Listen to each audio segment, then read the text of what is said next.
Episode of the summer of 2001.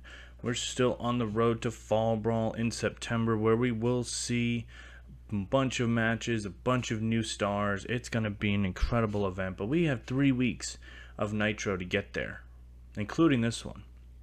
So we're opening the show in front of about 3,500 people. Our normal suspects are our opening video package: BG James, Booker T, DDP, Jeff Jarrett, Lance Storm, RVD, and Shane McMahon. Now, we're still working with that storyline that Jeff Jarrett and his crew still have ownership of the WCW Championship. However, Shane McMahon does now have the belt back, and he will be making an announcement tonight about the WCW Championship, so hold on to that thought as we get through the show here. 75 rating on the opening video. We open the show with Mike Awesome grabbing a microphone, and it's the open challenge for the WCW US Championship, and it's answered by Kanyon. So Mike Awesome says that there's no one in WCW who could take this belt from him. Now remember, he did beat Curt Hennig, who was injured, so Curt Hennig is still on the shelf with an injury, so Mike Awesome needs a new feud for the US Championship, and Kanyon is here to answer the call. 53 overall rating. Now this also turns, which I think we desperately needed. Alright, good. Babyface Kanyon. I think we had to turn him. And here's the thing. Kanyon is great as a babyface because of his innovator of offense kind of character. So I think it's only natural to turn him babyface, try to build him up as a babyface, and see where we get. Because one, the roster disposition right now, lots of heels, and I need more baby faces, so this is a win-win scenario here for everybody involved.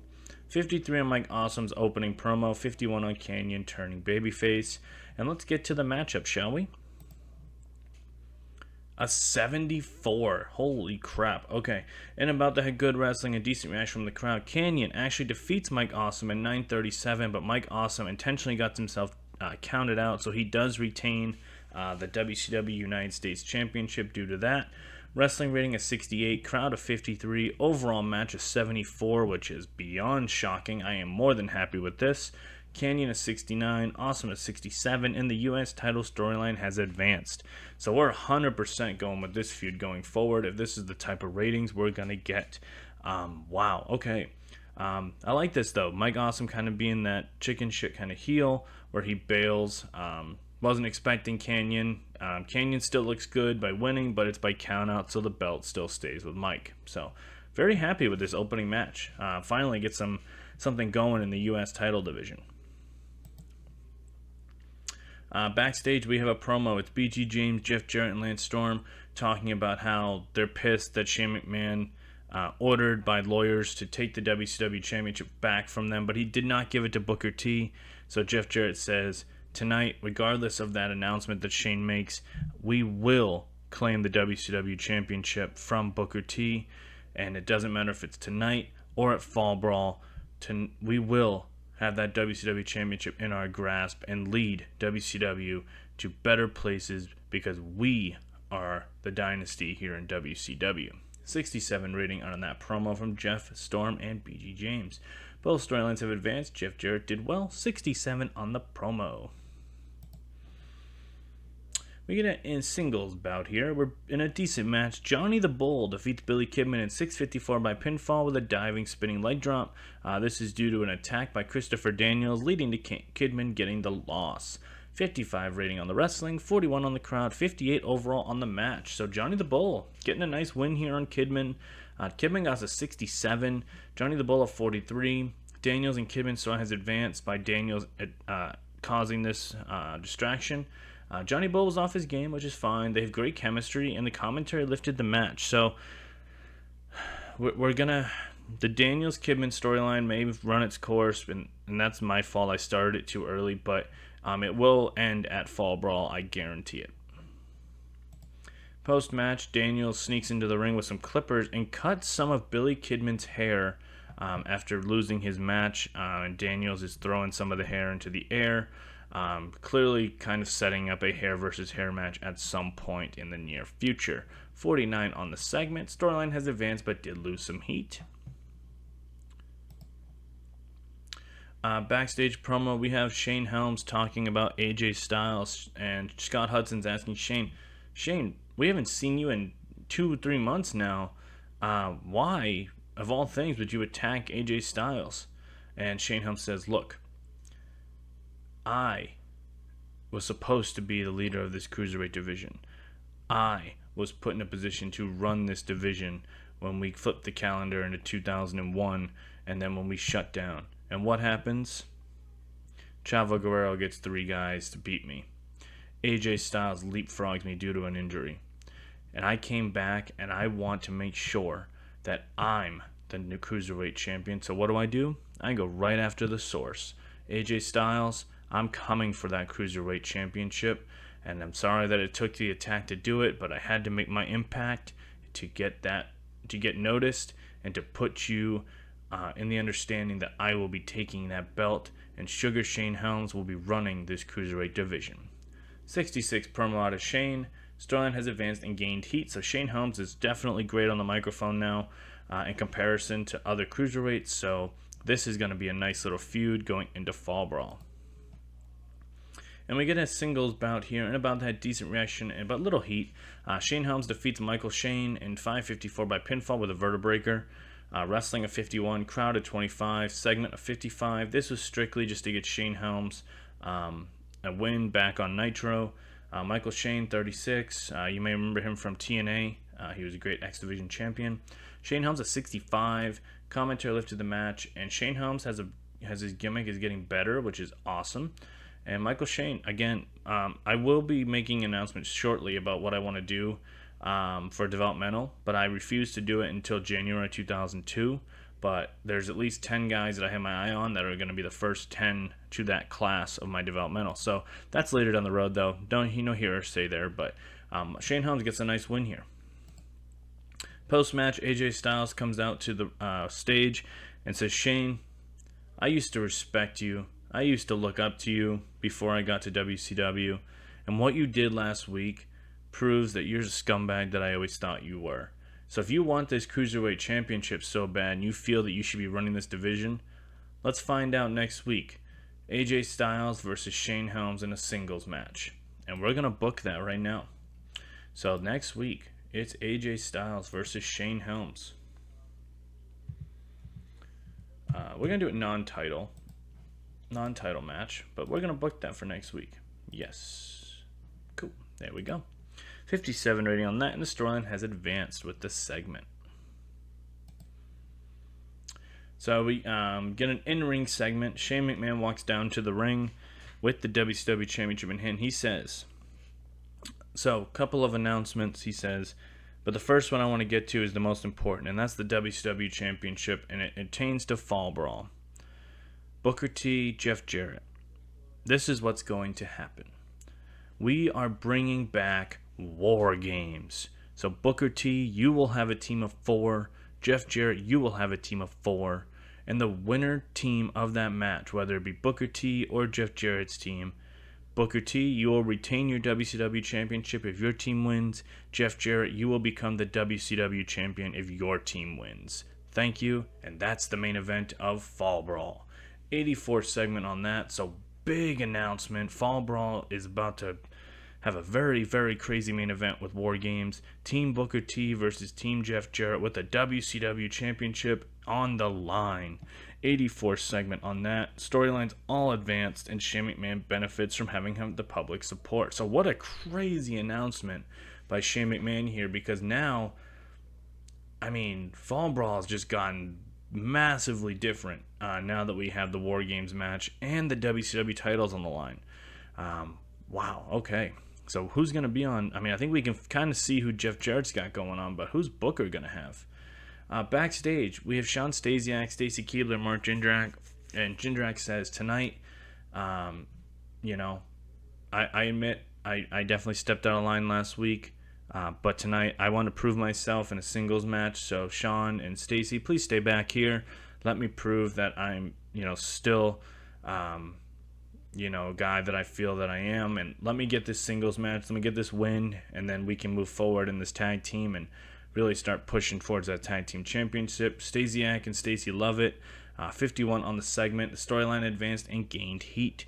So just adding a little more dimension here, trying to get that undercard. It's just something more stuff to do. I'm not the biggest Vince Russo fan in booking, but the one thing he did right, and I try to do it here, everybody has something going on. So, everybody in the roster doesn't feel like they're just kind of floating. There's always something for them to do and something for them to obtain or something to go for. And that's what we're doing here with Jindrak, Stasiak, and Stacy. And in a singles bout in a poor match, Tommy Dreamer defeats Mark Jindrak in 6:59 by pinfall with a DDT, where Sean Stasiak accidentally hits Jindrak, which leads to Dreamer getting the W. 49 on the wrestling, 33 on the crowd, 52 overall on the segment. This is a win-win scenario in my opinion because it gives Dreamer a win and it adds another layer to the Stasiak-Jindrak little feud here as we keep building that up. And Dreamer, Dreamer has not been happy with his standing in WCW, and that's my fault. I've been definitely booking him like garbage. But this is where he's kind of in that spot where he's a mid-carder where I don't see him as a world champion or, maybe even a U.S. champion. But, he's a guy that he will pick up wins, he'll have good matches, and I have nothing to complain about with that. Jindrak got us a 43, so he is getting better. Dreamer 55. Storyline has advanced. Jindrak and Dreamer have good chemistry, and the commentary lifted the match. So good stuff overall here for a Nitro match. No. And we have a singles bout on the next match, and that's about that had decent wrestling but didn't have much heat. Chavo Guerrero Jr. back in action again, defeats Jamie Noble in 8:19 by pinfall with a tornado DDT. Wrestling rating of 55, crowd of 31, and 51 on the segment. Chavo a 57, Jamie Noble a 53, and the commentary lifted the match. Solid cruiserweight action here. However, the post-match is where things are going to start getting a little dicey here. As post-match, we have La Familia attacking Jamie Noble. And unfortunately, the numbers are going to get a little bit hasty here. But then Jimmy Yang and Kaz Hayashi, the Young Dragons, hit the ring, which causes La Familia to bail. So looks like we're going to be kind of slowly turning into a 6-man tag potentially here, an 8-man tag. We'll see kind of what happens. I don't want to have a second War Games match because I want the War Games finale at War Games or at Fall Brawl to be more important. But we may do some type of 8-man tag team action here at some point. 42 on that segment there. We are turning Jamie Noble babyface as well, which I do need to fix, so I will not do that right now.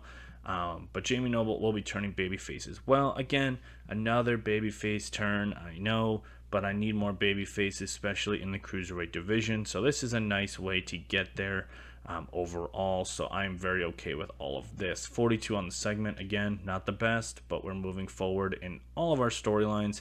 And the Cruiserweight division is adding a lot of depth. And in a singles bout, about that had good heat and decent wrestling, Bob Holly defeats Diamond Dallas Page in 12:34 by pinfall with a roll-up due to Jeff Jarrett distracting DDP. 61 on the wrestling rating. Crowd was a 58, segment a 65. I really was hoping for a better match here, but that's totally fine.